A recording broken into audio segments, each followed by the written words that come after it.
What's up? I'm Nevaeh and you're watching Nevaeh's Chick.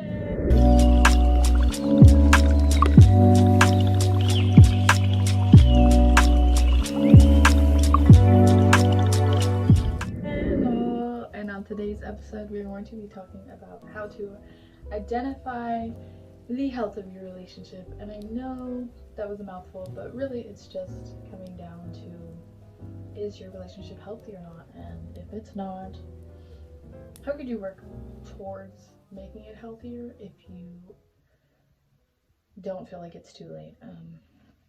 That's really up to you and that person that's in a relationship with you, and it depends on the status of your relationship. It could be literally any relationship you have with anybody, and that's why I say that. So yeah, let's get into it. Your perspective is tainted, if you will, because of your closeness with that person. So taking yourself out of your own perspective and looking at it with the bird's eye view is really helpful, and a way that I've seen help me the most. And by doing that, you have to ask yourself, like, say if it was a friend or a loved one going through it, would you still tell them what you would tell yourself to do? Like, if you're like, oh, they did this, but I forgave them, would you advise your loved one to forgive them for that? Or would you tell them it's not worth it? Or would you tell, you know what I'm saying? How you would tell them to respond should be the way that you respond, because you are someone you love now. Yeah, so bird's eye view is one of the good qualities to use, and also asking yourself, like, can I communicate safely in this relationship, or does it turn into a fight? And if you're bringing up something that bothers you, unless it's the way that you say it, you should be able to have a discussion.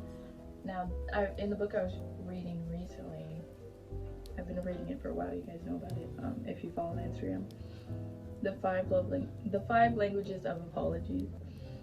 They were saying that sometimes it's the delivery that you have to apologize for, and not the words that you're saying, and that makes a lot of sense. And I was watching this couple, I love them so much. I forgot their names at the moment, but the wife's name is Shan, S-C-A-N, I think, or no, S-H, I don't know, Shan. And she was saying, she was asking her husband, like, what are ways that we can better communicate, in a sense, and he was saying, bringing up, oh, he said no, he said it differently. What I took from it was bringing up issues that we need to talk about without, you know, he said it perfectly, poking the ego. But the term that he used was putting your partner in their place without poking the ego, and I don't really I agree, but I don't think it should be said that way, if that makes sense. So yeah, you should watch them, they're pretty cool. But that's the perfect example of, like, delivery, how delivery can change the whole conversation. If you're like, hey, you said this bothered me, let's talk about it, it's fine. But if you're like, that's why, like, no one is listening after that point. Once you start raising your voice, once you start cussing, once you start blaming, like, I'm not saying don't blame the person. I mean, I'm not saying don't hold that person accountable, but putting blame on people changes things. Like, you do this all the time, you did it, that's attacking. That's not conversating, that's attacking, and there's a difference. So are you able to bring up emotions, like I was saying, or situations where you maybe didn't like something, or you wish they would do something better if they would just listen? Are you able to have a communication without being scared of it getting both of you irritated, or one of you sad, or, like, without it being a huge deal? Are you able to communicate is really the thing. And if the answer is no, you can work on it, or it's really up to you. If you don't want to, if you don't want to deal with it anymore, and you decide actually this is completely toxic, you can cut it off. Deciding to cut it off is your decision, because there's different levels. Like, you can distance yourself, you can cut it off slowly, or you can just, you know, spend less time with that person, if that makes sense. Or you could just cut it all the way off, no talking, no communication, no seeing each other. It depends on you and what you want to do with this person. That's why it's such a personal thing to do. I can't be like, cut them off, you know what I mean? Like, but like I was saying, one would be communication. Two, honestly, are you able to be yourself around them, or do they criticize it? That's a problem. Even if it's jokes, those jokes aren't funny. They're really not. And if they poke fun at your insecurities, that's not a healthy relationship. And I know I said I can't judge it, but I'm saying that I can't tell you when to cut a person off, because only you know your limits. But if you haven't had that conversation with yourself to know whether your relationship is healthy or not, then you don't have your limits yet. Maybe you should rethink that. But yeah. Another one is honesty. Are they honest with you? Does the energy feel pure? Like, do you guys feel genuinely like uplifted when you guys see each other, or does it feel like draining? Because if it's draining, that's not a healthy relationship. Don't get me wrong, there are introverts and extroverts. So like, introverts will feel drained after seeing people, but I'm saying if it's every time you see this person and only this person, you're not an introvert. That's an unhealthy balance. Leading us into our next topic, which would be balancing. Are you giving as much as you're receiving in this relationship? And I ask this with baby steps, because sometimes as a giver we don't like to receive, and sometimes as a receiver we don't like to give, and we have to acknowledge those parts of ourselves before we put the blame on other people.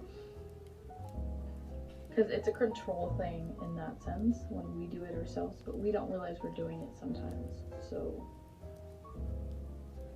asking yourself as well, what do I give to the relationship that I want them to give back?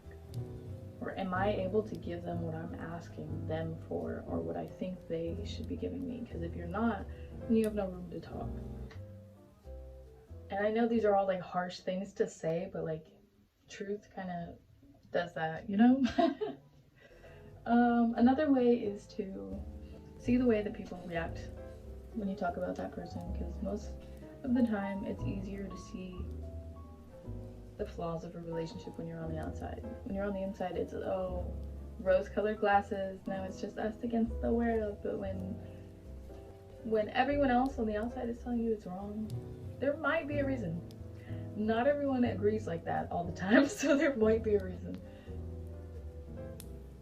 And honestly, sometimes it's both of you. So bringing up conversations like, hey, maybe we should have deeper talks, or maybe we should get to know each other more. And I'm not just saying in like dating relationships, I mean like everyone. All of your relationships can benefit from talking more, listening more, understanding more, doing more things that like kind of connect you guys. Like, you guys can do more activities. You have to feed a relationship. I don't like the term work on a relationship. I say work with, and it it irritates some people, but you have to work with the person in the relationship with you to build this relationship. You're not working on it, because that means separate.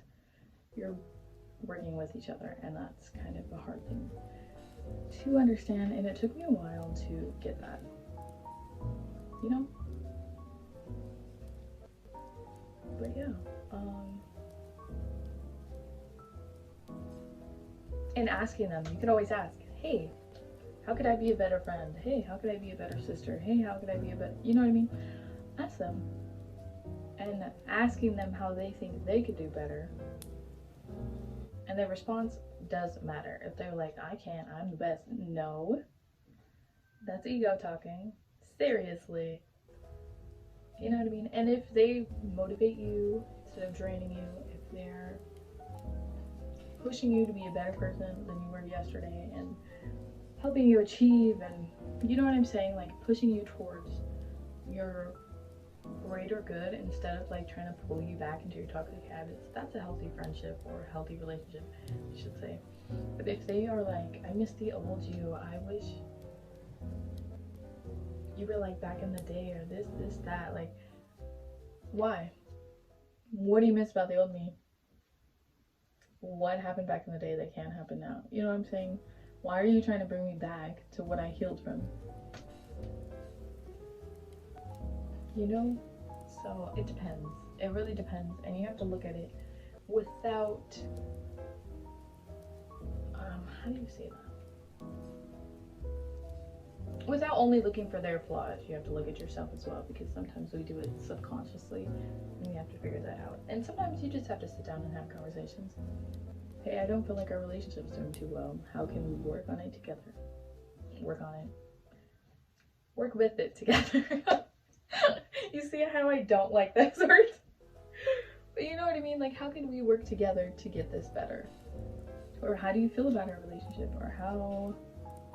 Doing a check-in. What's going on? How are we doing? Us. Just us.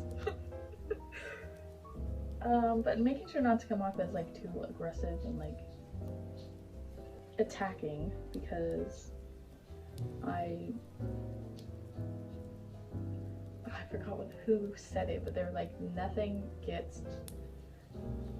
no one gets hurt when both people are being defensive. And that's so true, because you're dedicated to not listening, and now you're in attack and protect mode.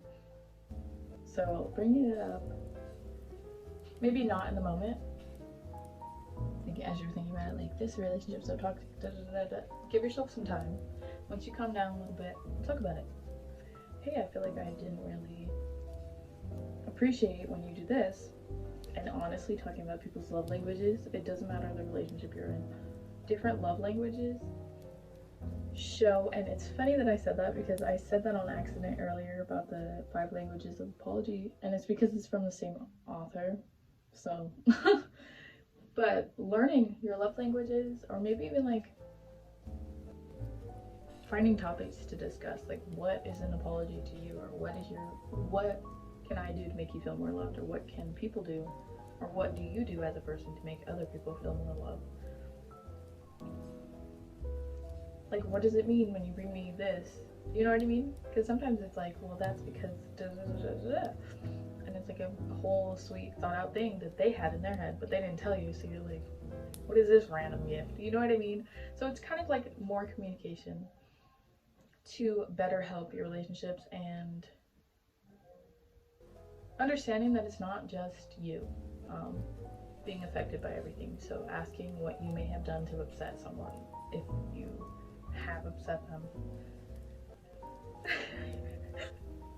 You know what I'm saying? Like, asking, hey, what are things that I do that kind of like rub you the wrong way? Or what are things that we can do together? Or how can we spend more time together? Or how could we, it depends on your love language.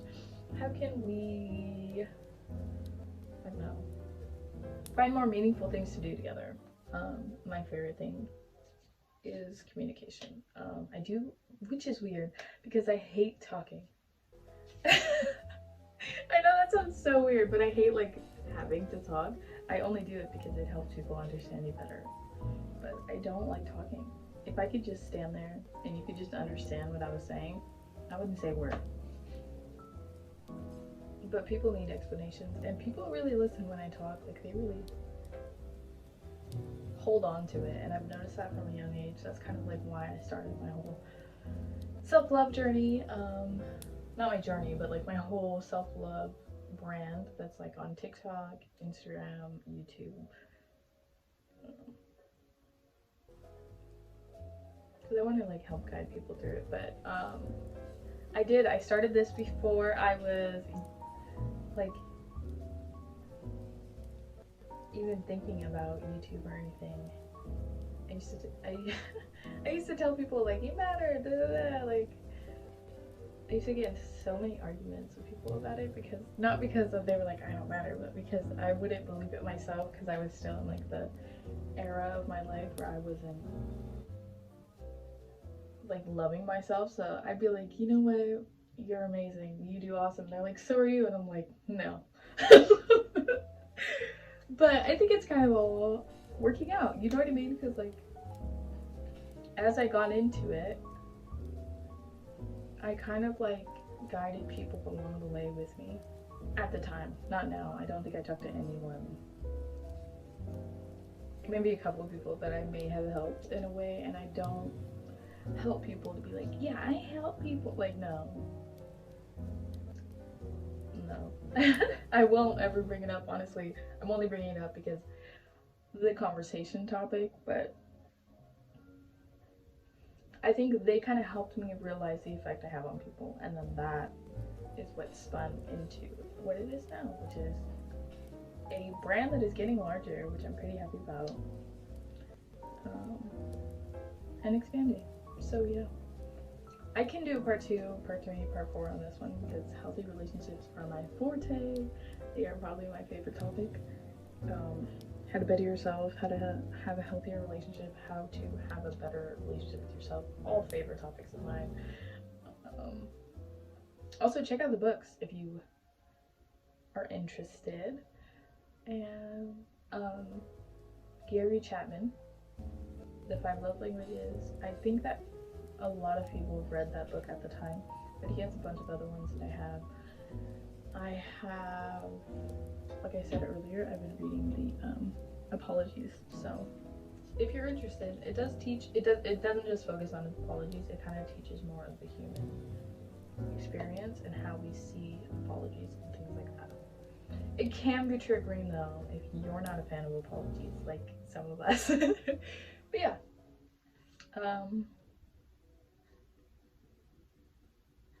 allow yourself to expand and grow with people. Stop holding yourself back, and that's gonna be the end of it.